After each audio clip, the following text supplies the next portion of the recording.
পরিবেশ সুরক্ষা ও সবুজায়নের লক্ষ্য 50 লক্ষ গাছ রোপণ কর্মসূচি মোহরকুঞ্জে কর্মসূচির উদ্বোধন করবেন মুখ্যমন্ত্রী শুভেন্দু অধিকারী।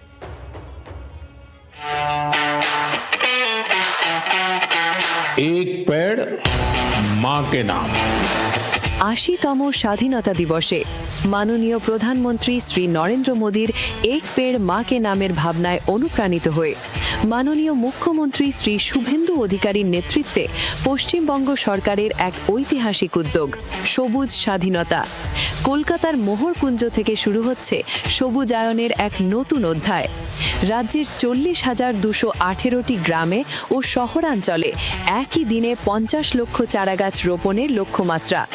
প্রতিটি গ্রামে রোপণ করা হচ্ছে 100টি করে চারাগাছ। পাশাপাশি 121টি পৌরসভা ও 7টি পৌর নিগমের প্রতিটি ওয়ার্ডেও ছড়িয়ে পড়ছে এই সবুজ বিপ্লব। শুধু বৃক্ষরোপণ নয়, এই উদ্যোগ গ্রামীণ অর্থনীতিকে শক্তিশালী করারও এক বড় পদক্ষেপ।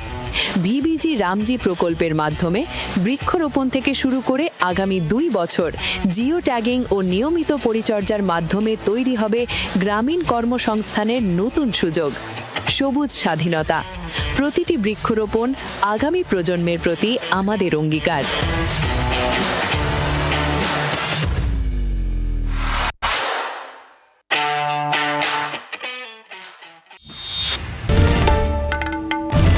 বাংলার আওয়াজ, বাঙালির আবেগ, জি 24 ঘন্টা।